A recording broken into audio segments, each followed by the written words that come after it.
Espiritismo desvenda os grandes enigmas da vida. De onde venho? Para onde vou? O que acontece após a morte?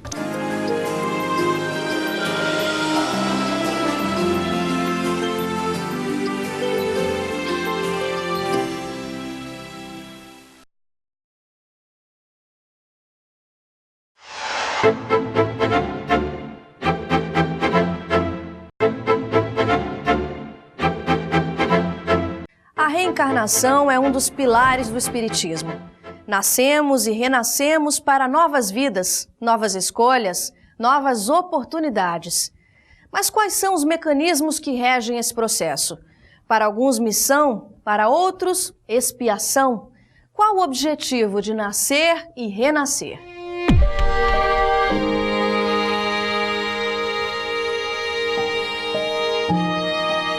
A reencarnação, ela é uma lei da natureza como é a gravidade. Faz parte mais de 2/3 do mundo. São crentes na reencarnação, nas suas diversas variantes filosóficas. A reencarnação, ela está presente na Bíblia com um outro nome. Ela não fala em reencarnação, porque essa palavra não existia, foi Kardec que a criou. Mas existiam outras palavras equivalentes, sinônimas de reencarnação. E a ressurreição é uma delas. Gerações na Bíblia também têm sentido de reencarnações. Inclusive Jó, capítulo 8, versículo 9, ele fala de gerações passadas e completa dizendo: nós somos de ontem e nada sabemos. Esse ontem aí é de gerações passadas e não um ontem de 24 horas. E eu colocaria aqui uma de Jesus muito marcante, que está lá no capítulo 11 do Evangelho de Mateus, versículo 10 a 14, quando ele, referindo-se a João Batista, ele diz que dentre os filhos de mulher ninguém é maior do que João, mas que João era mais que um mensageiro, mais que um profeta. E como o profeta Malaquias falava que enviaria o profeta Elias antes do grande e temível dia do Senhor, Jesus confirma dizendo que assim como Isaías falava da vinda do Messias, assim como Malaquias falava que Elias vinha preparar o caminho, Jesus disse: dentre os filhos de mulher ninguém é mais do que João. E se vocês querem compreender, é ele, o Elias, que devia voltar.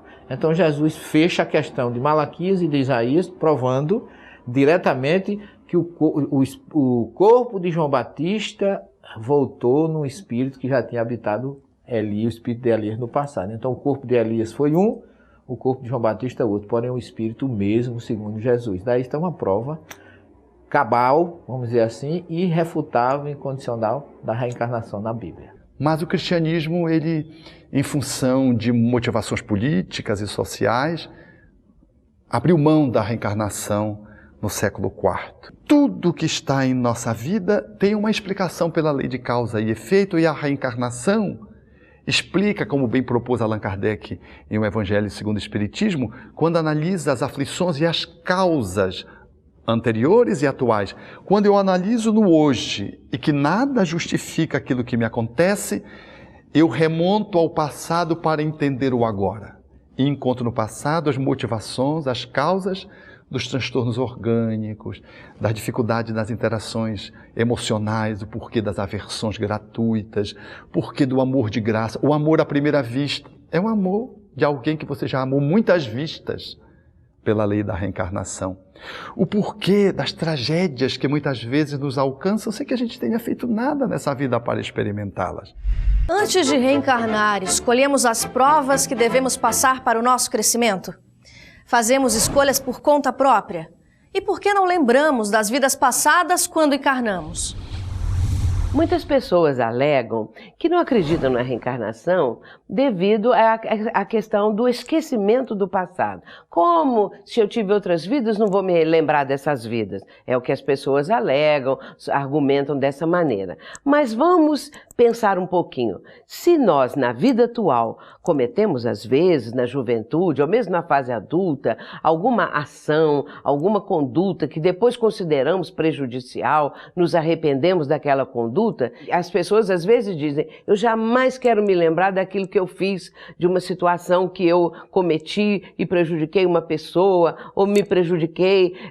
De repente, nós não queremos pensar mais naquilo. Imaginemos o que seria ter a lembrança de crimes que cometemos, de ações danosas que fizemos para pessoas que depois descobrimos que amamos, que são ligadas a nós, que são entes queridos. Nós não gostaríamos de, na vida atual, relembrar essas coisas do passado, mesmo porque a lembrança impossibilitaria a que nós agora retomássemos o convívio de uma forma harmoniosa, de uma forma mais tranquila e, sobretudo, enriquecendo com as presenças daqueles a quem prejudicamos no ontem e que hoje fazem parte, muitas vezes, do nosso círculo familiar. Nem sempre o espírito ele tem a autonomia e superioridade para definir o tempo, como e quando ele vai reencarnar. Às vezes limitado, ele é tutelado por aqueles que, entendo superioridade e uma perspectiva de olhar mais abrangente, e que considerando as condições espirituais dele, os seus débitos e as suas necessidades, os ajudam nesse novo formato, nessa nova investida, nesse planejamento, planejando assim, junto com ele ou por ele, aquilo que vai ser a reencarnação. Mas, quando temos lucidez, temos possibilidades, nós discutimos esse projeto de viagem, porque a reencarnação é uma viagem no corpo. E às vezes fazemos reivindicações que são nos concedidas ou não, e para isso os nossos tutores nos ajudam nesse planejamento como verdadeiros engenheiros espirituais, arquitetos reencarnatórios, que nos ajudam a planejar o corpo, a família, a repensar muitas vezes o matrimônio, às vezes o casamento está dentro de um planejamento, aqueles que vamos receber como os filhos. E isso tudo como um plano, não como uma determinação rigorosa. Porque a lei de amor, ela tem uma flexibilidade. E nós vamos podendo alterá-la para pior ou para melhor, de conformidade com o curso da reencarnação, na medida em que fazemos novas escolhas, mais positivas e grandiosas, capazes de redimensionar a nossa reencarnação planejada para melhor. Ou, às vezes, e infelizmente, somos aqueles que fazemos escolhas tão pobres, tão limitantes, que nós empobrecemos o nosso planejamento reencarnatório, limitamos o nosso aproveitamento e, às vezes, aquilo que poderia ter sido uma reencarnação grandiosa, ela ficou pequena, obscura. No estado espiritual, nós não aprenderíamos tudo que a vida corpórea na Terra nos enseja. Não só na Terra, como em outros mundos habitados. Nós somos instrumentos divinos. Temos que cumprir a nossa função de exercermos a atividade que Deus nos designou neste universo maravilhoso criado por Ele. E quando fazemos isso, ao mesmo tempo, nós ganhamos um salário divino, que é o nosso desenvolvimento intelectual e moral. Não poderíamos ficar sempre em espírito porque não teríamos progresso. Nós não alcançaríamos aquele patamar para o qual Deus nos criou. Felicidade, perfeição. Há um dito popular que diz, eu não pedi para nascer. Na verdade, não pedimos mesmo, imploramos, porque o espírito na vida espiritual avalia suas dificuldades e solicita uma nova oportunidade para refazer os seus caminhos. Quando nós estamos no mundo espiritual, nós temos a noção do grande débito que nós temos para com as leis divinas. E aí, realmente pedimos para nascer. E às vezes, até mesmo numa condição difícil. É como se começasse do zero, mas ele pede uma oportunidade para renovar os seus próprios caminhos. Kardec fala no Livro dos Espíritos, André Luiz fala nas suas obras, que o espírito tem que voltar aonde ele tem o débito adquirido para recomeçar e evoluir.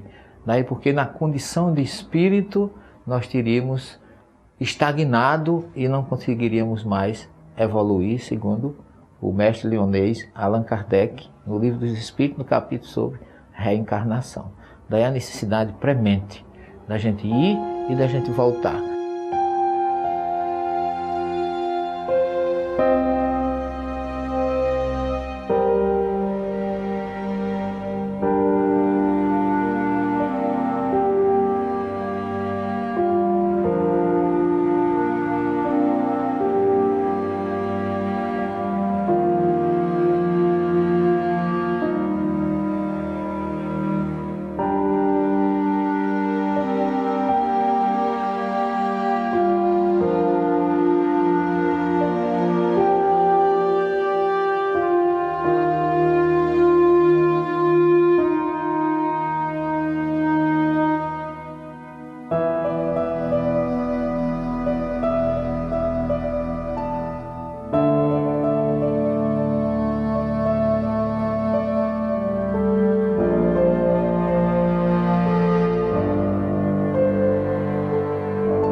Mas como funciona essa dinâmica?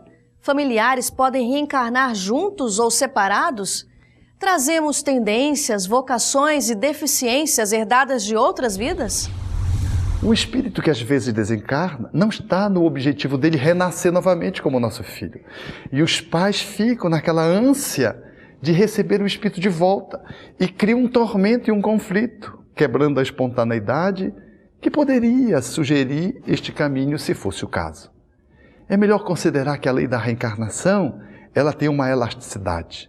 Às vezes aquele espírito cumpriu o seu papel, o seu objetivo, e segue adiante para reencontrar você, às vezes, no outro país, numa outra conjugação familiar, porque nós sempre caminhamos em grupo. É mencionado em O Livro dos Espíritos e também em O Evangelho segundo o Espiritismo o quanto a reencarnação fortalece os laços de família, porque muitas vezes grupos de pessoas, de espíritos familiares que têm uma afinidade, renascem aqui no plano terreno para cumprir uma determinada finalidade, alguma contribuição positiva em favor da humanidade, e esses espíritos podem retornar juntos. Isso acontece algumas vezes. Outra questão interessante são as questões viáveis e possíveis para aquela reencarnação. Vamos imaginar que eu tenho que reencontrar ou ter como meu filho alguém com quem eu tive um grave desentendimento numa existência anterior. Ou alguém que tenha sido uma pessoa nociva no meu âmbito profissional, familiar. Será que eu já estou pronta para conviver, viver o perdão? Será que eu estou pronta para acolher como filho? Como explicar para um pai que o seu filho nasce com hidrocefalia e o do vizinho nasceu normal? Como explicar por que um nasce com anencefalia, uma parte do encéfalo faltando, e outros tantos nascem normal? Pelo que é esse processo congênito? O que faz esse processo congênito nos alcançar? E o Espiritismo, então, vem desvendar esse mundo espiritual e mostrar da importância tanto da nossa existência, não é? Que nós estamos desenvolvendo os nossos potenciais, como a vida extrafísica é a verdadeira vida. A nossa vida atual é um meio, não é um fim em si mesmo. Nós somos espíritos, filhos do Pai do Céu, portanto nós todos somos irmãos e com isso nós fazemos parte da grande família universal. Pode parecer assim uma coisa tão difícil de ser concretizada, tão longínqua, entretanto não é assim. Nós sempre estamos fazendo com que esses laços que são universais possam se enlastecer, possam progredir cada vez mais, porque no ir e vir das reencarnações nós vamos formando outros núcleos familiares, nós vamos aprendendo a amar outros espíritos que vão chegando, e esse amor pode ser até mais intenso do que aqueles que nós tínhamos em outra vivência. E assim vamos nessa jornada evolutiva que não cessa jamais, fortalecendo sempre os laços de família universal. É preciso compreender a reencarnação, senão teremos muita dificuldade de conciliar a visão de que Deus é bom e compreender a sua misericórdia, a sua providência e a sua perfeição. Nos vemos no próximo Transição.